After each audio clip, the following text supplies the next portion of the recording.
Hello everyone, welcome to Catalyst Medi.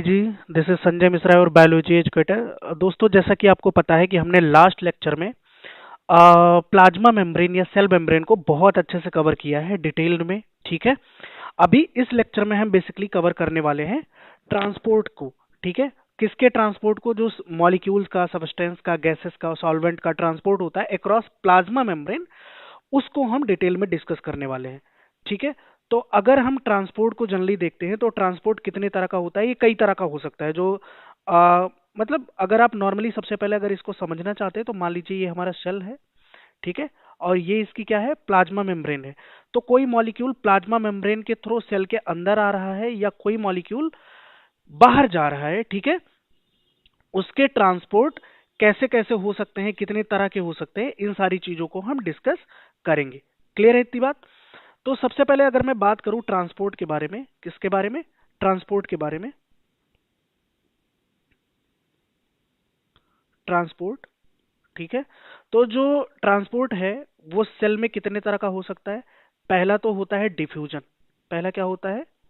Diffusion. Diffusion, ये एक तरह का ट्रांसपोर्ट है। इसमें क्या होता है? बेसिकली जो मॉलिक्यूल्स होते हैं और गैसेस होते हैं उनका क्या होता है? डिफ्यूजन होता है। ठीक है, gases, gases and other particles जो होते हैं ना, गैसेस एंड अदर पार्टिकल्स, इनका क्या होता है? डिफ्यूजन होता है। अब ये जो डिफ्यूजन है बेटा, ये खुद दो पार्ट में डिवाइड होता है। अगर आप डिफ्यूजन को देखेंगे तो ये कितने पार्ट में डिवाइड होता है? दो पार्ट में डिवाइड होता है। पहला होता है सिंपल डिफ्यूजन। पहला क्या होता है? Simple diffusion.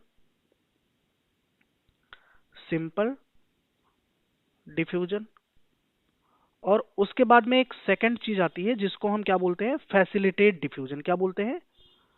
Facilitate diffusion. ठीक है, क्या होता है? Facilitate diffusion. अब सिंपल डिफ्यूजन में क्या होता है? सिंपल डिफ्यूजन में अगर आप देखोगे तो इसमें क्या होता है बेटा? जो मॉलिक्यूल का मूवमेंट होता है, जो मॉलिक्यूल का मूवमेंट होता है वो स्पॉन्टेनियस होता है। कैसा होता है?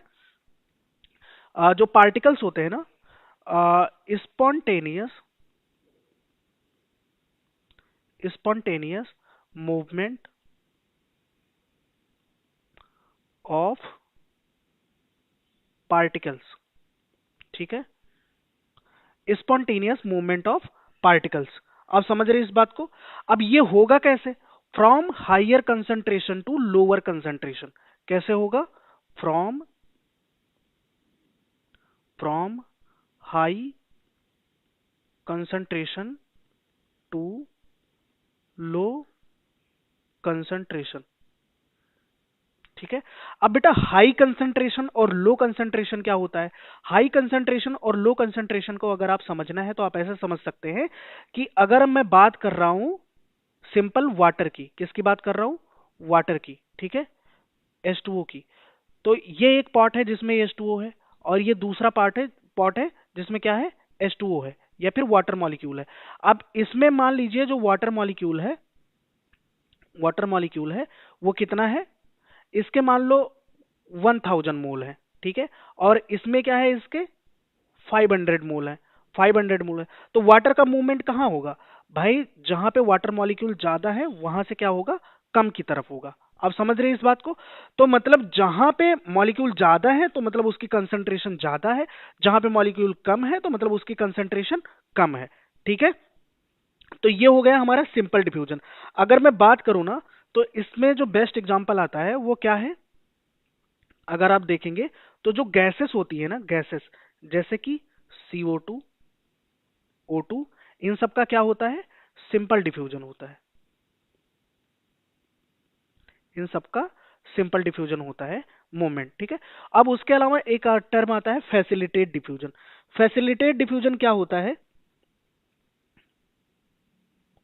देखो, इसमें भी जो मॉलिक्यूल्स होते हैं उनका मूवमेंट कैसा होता है? अलोंग विथ कंसंट्रेशन ग्रेडियंट होता है। Movement, movement of molecules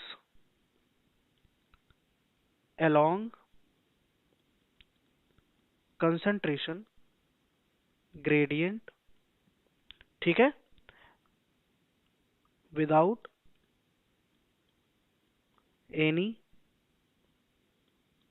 investment of energy. अब अगर आप देखेंगे ना, तो ये जो होता है फैसिलिटेट डिफ्यूजन, इसमें भी जो वाटर मॉलिक्यूल, नहीं वाटर नहीं, इसमें भी किसी पार्टिकल का अगर मूवमेंट होता है या फिर किसी मॉलिक्यूल का मूवमेंट होता है या उसका ट्रांसपोर्ट होता है, तो कैसे होता है? अलोंग द कंसंट्रेशन ग्रेडियंट ही होता है। लेकिन इसमें हमें कुछ चैनल्स की नीड पड़ती है। इसमें हम किसकी नीड पड़ती है? कैरियर प्रोटीन्स की नीड पड़ती है या मॉलिक्यूल्स की नीड पड़ती है? क्लियर है आपको किसकी नीड पड़ती है? But it requires carrier molecules. ठीक है, किसकी रिक्वायरमेंट पड़ती है? कैरियर मॉलिक्यूल की रिक्वायरमेंट पड़ती है। क्या आपको इतनी बात समझ में आ रही है? अब बेटा इसको मैं थोड़ा सा अगर आपको डिटेल में समझाऊं तो आप समझ लीजिए कि मान लीजिए ये हमारी एक सेल है, ठीक है, ये इसकी प्लाज्मा मेम्ब्रेन है, प्लाज्मा मेम्ब्रेन है। तो मान लो CO2 का अगर मुझे ट्रांसपोर्ट करवाना है तो डायरेक्टली हो जाएगा। क्यों?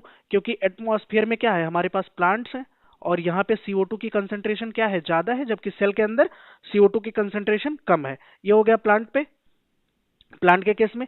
यहीं अगर एनिमल के केस में हम देखते हैं और मान लो मुझे O2 को अंदर लाना है, हमको क्या लाना है? O2 को अंदर लाना है, ठीक है। बेसिकली CO2 जो है वो कौन रिलीज करता है? एनिमल्स रिलीज करते हैं, तो इन्वायरमेंट में है। अब प्लांट क्या करेगा? ऑक्सीजन रिलीज करेगा और O2 कहाँ जाएगा? एनिमल सेल में जाएगा। तो बाहर O2 क्या है? उसकी अवेलेबिलिटी ज्यादा है और सेल के अंदर क्या है? कम है। तो सिंपल डिफ्यूजन हो जाएगा इसका। इसी तरह से कुछ मॉलिक्यूल्स ऐसे होते हैं जो लार्ज मॉलिक्यूल होते हैं और उनको मुझे प्लाज्मा मेम्ब्रेन के थ्रू अगर क्रॉस करवाना है तो उसके लिए होते हैं हमारे पास कुछ प्रोटीन चैनल्स जो इसको इस पार से उस पार क्या करते हैं? ट्रांसपोर्ट करवाते हैं। इतनी चीज हो गई। अब उसके बाद में अगर हम सेकंड टाइप ऑफ ट्रांसपोर्ट की बात करें तो उसमें क्या आता है बेटा? ऑस्मोसिस। नेक्स्ट टॉपिक क्या होगा हमारा? ऑस्मोसिस। नेक्स्ट टॉपिक क्या है? ऑस्मोसिस। अब ऑस्मोसिस क्या होता है? अब इसमें भी देखो क्या होता है कि कोई एनर्जी की जरूरत हमको नहीं पड़ती है। देखो अगर मैं बताऊं ना तो डिफ्यूजन एक ऐसा प्रोसेस है जिसमें एनर्जी की कोई नीड नहीं होती है, ठीक है। No need any energy source, है ना। किसी भी एनर्जी मॉलिक्यूल की या फिर एटीपी की जरूरत इसको नहीं होती है। इसी तरह अगर मैं ऑस्मोसिस की बात करूं तो ऑस्मोसिस में क्या होता है? इसमें बेटा सबसे इंपॉर्टेंट चीज आपको ध्यान देने की जरूरत यह है कि इसमें movement of movement of solvent, इसमें किसका मूवमेंट होता है? मूवमेंट ऑफ सॉल्वेंट, ठीक है, मूवमेंट ऑफ सॉल्वेंट। अब सॉल्वेंट क्या है? जैसे कि वाटर मॉलिक्यूल H2O, ठीक है। और ये मूवमेंट कैसा होता है बेटा? स्पॉन्टेनियस मूवमेंट होता है। कैसा होता है?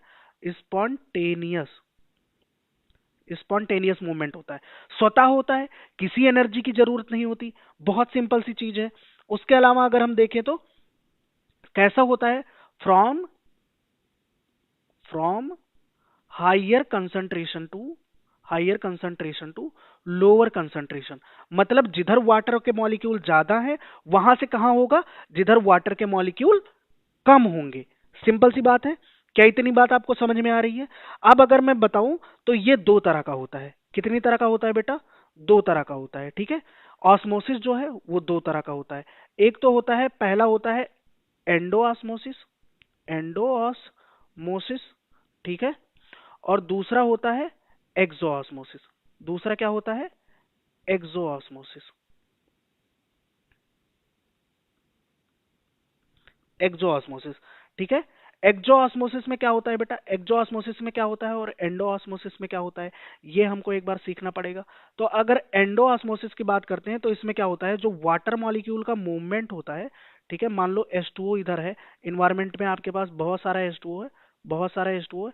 तो इनका मूवमेंट किधर होगा? इनसाइड द सेल होगा। कहाँ होगा बेटा? इनसाइड द सेल होगा। वहीं अगर एक्सोऑस्मोसिस की बात करते हैं तो मान लीजिए आपके पास एक सेल है, ठीक है, और सेल के अंदर क्या है? H2O है। सेल के अंदर क्या है? H2O है। तो H2O का मॉलिक्यूल का जो मूवमेंट है वो कहाँ होगा? आउटसाइड द सेल होगा। तो उसको हम क्या बोलेंगे? एक्सोऑस्मोसिस। तो वाटर मॉलिक्यूल कहाँ जाएगा एंडोऑस्मोसिस में? एंडोऑस्मोसिस में वाटर मॉलिक्यूल जाएगा इनसाइड द सेल। एक्सोऑस्मोसिस में क्या होगा? Outside the cell. क्या इतनी बात आपको समझ आ रही है? क्या आपको इतनी बात समझ आ रही है? ठीक है। अब उसके बाद में हम नेक्स्ट चीज डिस्कस करेंगे। ठीक है। एंडो ऑस्मोसिस और एक्सो ऑस्मोसिस का जो प्रोसेस है उसको हम डिफरेंट डिफरेंट कंसंट्रेशन जो है उसके बिहाफ पे डिस्कस करेंगे। हेलो स्टूडेंट्स, तो अभी तक हमने डिस्कस कर लिया था एक्सो ऑस्मोसिस और एंडो ऑस्मोसिस को। ठीक है। अब आपको मैं तीन कंडीशन देता हूं। ठीक है। जो सोल्यूशन होते हैं वो कितने तरह के हो सकते हैं? जो सोल्यूशन होता है, सोल्यूशन वो कितने तरह का हो सकता है? ठीक है। तो पहला तो हो सकता है isotonic solution. Isotonic solution, isotonic solution. उसके बाद में हो सकता है हाइपोटोनिक सोल्यूशन, हाइपोटोनिक सोल्यूशन। और उसके बाद में हो सकता है हाइपरटोनिक सोल्यूशन। क्या हो सकता है? Hypertonic solution. अब इस कंडीशन में, इन तीनों कंडीशन में सेल कैसे बिहेव करेगी उसके बारे में हमको स्टडी करना है।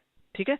तो मान लेते हैं कि हमारे पास एक सोल्यूशन है, एक सिंपल सी सेल है, एक सिंपल सी सेल है। ठीक है। ये क्या है? हमारे पास सेल है। क्लियर है? अब क्या है, हम फर्स्ट केस में लेते हैं किसको? Isotonic solution. Isotonic solution. Isotonic solution का मतलब ये होता है कि मतलब इसके अंदर जो साल्ट का कंसेंट्रेशन होगा बेटा, एक सोल्यूशन लिया हमने, मान लो इसमें क्या है? H2O है। ठीक है। वाटर है, और वाटर के साथ साथ इसमें क्या है? साल्ट भी है। ठीक है। मतलब इसमें क्या है बेटा? H2O plus salt, H2O plus salt है। अब इसमें ये वाली जो सेल है इसको हम क्या करते हैं? लाके रख देते हैं। ये वाली सेल है, इसको लाके रख देते हैं। ये हमने रख दिया। अब बेटा अगर आप देखोगे तो जितना वाटर का कंसंट्रेशन, ठीक है, जितना वाटर का कंसंट्रेशन, ठीक है, सेल के अंदर है, उतना ही वाटर का कंसंट्रेशन आउटसाइड इन्वायरमेंट में है, और उतना ही साल्ट का कंसंट्रेशन, उतना ही साल्ट का कंसंट्रेशन कहाँ है? Inside the cell. ठीक है। तो concentration of water and salt same in cell and environment। तो अब बेटा अगर आप देख रहे होंगे तो सेल के अंदर, ठीक है, और सेल के बाहर जो वाटर का कंसंट्रेशन है वो दोनों बराबर है। तो अब वाटर मॉलिक्यूल का मूवमेंट कैसे होगा? जितना वाटर मॉलिक्यूल सेल के अंदर जाएगा, सेल से उतना वाटर मॉलिक्यूल बाहर चला आएगा। आप समझ रहे हो इस बात को? यहां पे इक्विलिब्रियम क्या होगा? मेंटेन करेगा वो। ठीक है। तो इस केस में क्या होगा? सेल पे कोई भी इफेक्ट नहीं पड़ेगा। ठीक है। तो इस केस में क्या होगा? इस केस में होगा नो इफेक्ट ऑन सेल। ठीक है। इस केस में सेल के ऊपर कोई भी इफेक्ट नहीं पड़ेगा। सेकंड केस की अगर मैं बात करता हूं तो इसमें क्या होता है? सेकंड केस में अगर देखें बेटा तो इसमें होता है हाइपोटोनिक सोल्यूशन। क्या होता है? Hypotonic solution. हाइपोटोनिक, हाइपो का मतलब होता है कम, किसी चीज की कमी हो। तो किसकी कमी होगी? बेसिकली अगर आप देखेंगे तो कमी होगी बेटा किसकी? साल्ट की। ठीक है। ऐसा सोल्यूशन जिसमें क्या हो? साल्ट की कमी हो। तो हमारे पास एक सेल है, सिंपल सी सेल है, इसके पास जो कंसंट्रेशन वो है। उसके बाद में हमने एक सोल्यूशन लिया, हमने एक सोल्यूशन लिया जिसके अंदर क्या है? साल्ट की जो कंसंट्रेशन है वो क्या है? कम है, और H2O की कंसंट्रेशन क्या है? ज्यादा है। और इसके पास क्या है? H2O प्लस सॉल्ट है। तो अगर सेल के अंदर जो सॉल्ट की कंसंट्रेशन है वो ज्यादा होगा तो H2O मॉलिक्यूल किधर जाएगा? भाई H2O मॉलिक्यूल का जो मूवमेंट है वो सेल के अंदर होगा। सेल के अंदर होगा अगर इस केस में, ठीक है, सेल के अंदर होगा तो इस प्रोसेस को हम क्या बोलेंगे? एंडोऑस्मोसिस बोलेंगे। क्या बोलेंगे? एंडोऑस्मोसिस। ठीक है। और अगर ये एनिमल सेल है और अगर एक लिमिट से ज्यादा वाटर मॉलिक्यूल चला जाएगा तो सेल क्या हो जाएगी? ब्रस्ट हो जाएगी। क्या हो जाएगी? ब्रस्ट हो जाएगी, क्योंकि उसके पास सेल वॉल भी नहीं है। ठीक है। और इस कंडीशन में क्या हो जाएगी? पहली बात तो स्वेलिंग हो जाएगी सेल में। ठीक है। और उसके बाद में क्या हो जाएगी? ब्रस्टिंग हो जाएगी। क्या हो जाएगी? ब्रस्टिंग हो जाएगी। नेक्स्ट उसके बाद में जो हमको केस डिस्कस करना है वो बेटा आता है हाइपरटोनिक सोल्यूशन क्या आता है? Hypertonic solution. हाइपरटोनिक सोल्यूशन क्या होता है बेटा? हाइपरटोनिक सोल्यूशन वो सोल्यूशन होता है जिसमें अगर बाहर के एनवायरनमेंट में हम देखें तो बाहर के एनवायरनमेंट में क्या होता है, जो सॉल्ट का कंसंट्रेशन है वो हाई होता है, जबकि जो सेल है उसके अंदर जो सॉल्ट है वो लो होता है। तो सेल के अंदर अगर सॉल्ट लो है तो यानी H2O इसके पास ज्यादा होगा और इसके पास क्या होगा, H2O कम होगा। तो वाटर मॉलिक्यूल किधर जाएगा? सेल से इन्वायरमेंट में चला आएगा। सेल से इन्वायरमेंट में चला आएगा, अगर सारा वाटर मॉलिक्यूल चला आएगा तो सेल का जो साइटोप्लाज्म है वो कैसा हो जाएगा? सिकुड़ जाएगा। सिकुड़ हो जाएगा तो यहाँ पे क्या हो जाएगी? श्रिंकिंग हो जाएगी। सेल की क्या हो जाएगी? श्रिंकिंग हो जाएगी। ठीक है, आप इस बात को समझ रहे हैं? तो अगर मान लो आप एग्जाम्पल के लिए आरबीसी को रखते हैं तो उसके पास सिर्फ प्लाज्मा मेम्ब्रेन होती है, उसका साइटोप्लाज्म जो है वो सिकुड़ जाएगा, सेल की क्या हो जाएगी? श्रिंकिंग हो जाएगी। ठीक है, समझ में आई बात? क्या हो जाएगी? श्रिंकिंग हो जाएगी। इतनी बात आपको समझ में आई? अब नेक्स्ट चीज हमको जो डिस्कस करना है वो बहुत ही इंपॉर्टेंट है। क्या है बेटा वो? Active transport. ठीक है, क्या है वो? Active transport. अभी तक जो जितना ट्रांसपोर्ट हमने पढ़ा था वो था पैसिव ट्रांसपोर्ट। पैसिव ट्रांसपोर्ट वो ट्रांसपोर्ट होता है जिसमें हमें एनर्जी की जरूरत नहीं पड़ती। एक्टिव ट्रांसपोर्ट में क्या होता है बेटा? एनर्जी की जरूरत पड़ती है। ठीक है, एनर्जी की नीड होती है। क्लियर है इतनी बात आपको? अब अगर हम देखें ना तो एक्टिव ट्रांसपोर्ट में क्या होता है, एनर्जी किस फॉर्म में रिक्वायर होती है? Require ATP. ठीक है, एनर्जी किसके फॉर्म में होती है? एटीपी के फॉर्म में रिक्वायरमेंट होता है उसका। ठीक है, अब अगर हमें किसी चीज को, आप ऐसा समझ लो कि मान लो आप घर पे हो। ठीक है, आप घर पे हो, ये आपका घर है और ये घर का छत है और यहाँ पे आप खड़े हो। ठीक है, छत पे आप खड़े हो। अगर आपको एक बाल्टी पानी, नीचे आपके मान लो नल लगा है, नीचे नल लगा है और आपको एक बाल्टी पानी छत के ऊपर पहुंचाना है, तो आपको क्या करना पड़ेगा? एनर्जी खर्चा करना पड़ेगा। या तो आप रस्सी से खींचोगे तो उसमें फोर्स लगाओगे, या आप लिफ्ट करोगे उसको, किसी भी तरह से लेके जाते हो। ठीक है, अगर आप मोटर लगा के भी ले जाते हो तो उसको पंप कर रहे हो, एनर्जी दे रहे हो। आप समझ रहे हो इस बात को? तो उसमें क्या होगा? एटीपी की रिक्वायरमेंट होगी। और इसका जो बेस्ट एग्जाम्पल है वो क्या होता है बेटा? Sodium and potassium pump. ठीक है, सोडियम एंड पोटेशियम पंप, जो कहाँ पाया जाता है? हमारी बॉडी में पाया जाता है, न्यूरॉन्स में पाया जाता है। ठीक है, उसके अलावा अगर मैं बात करूं नेक्स्ट की, तो उसके बाद में आता है बल्क ट्रांसपोर्ट। क्या आता है? नेक्स्ट जो है बेटा वो आता है बल्क ट्रांसपोर्ट। Bulk transport. ठीक है, बल्क ट्रांसपोर्ट में क्या होता है? बल्क ट्रांसपोर्ट अगर हम देखें तो जो लार्ज और कॉम्प्लेक्स मॉलिक्यूल होते हैं, जैसे लिपिड के ड्रॉप्स होते हैं, इन सब की एंट्री करवाई जाती है। ठीक है, तो ये दो तरह के हो सकते हैं। एक तो होता है एंडोसाइटोसिस। एंडोसाइटोसिस। ठीक है, इसको क्या बोलते हैं? सेल ईटिंग बोलते हैं। सेल ईटिंग बोलते हैं। इसमें जो लार्ज कॉम्प्लेक्स मॉलिक्यूल होते हैं उनको सेल क्या करती है? अंदर लेती है। उसके बाद में आता है एक टर्म एक्जोसाइटोसिस। एक्जोसाइटोसिस। एक्जोसाइटोसिस क्या होता है? इसको हम बोलते हैं सेल ओमेटिंग। क्या बोलते हैं? Cell vomiting. ठीक है, मान लो कोई लार्ज कॉम्प्लेक्स मॉलिक्यूल है तो उसको क्या करते हैं? उसको क्या करते हैं बेटा? सेल जो है वो बाहर एक्सक्रेट करते हैं। क्लियर है इतनी बात? ठीक है, तो क्या इतनी बात आपको समझ में आई? तो हमारा ट्रांसपोर्ट यहाँ पे खत्म होता है। नेक्स्ट लेक्चर में हम जो सेल ऑर्गेनेल है उनको हम डिस्कस करेंगे। हमारे साथ जुड़े रहने के लिए आपका बहुत बहुत धन्यवाद।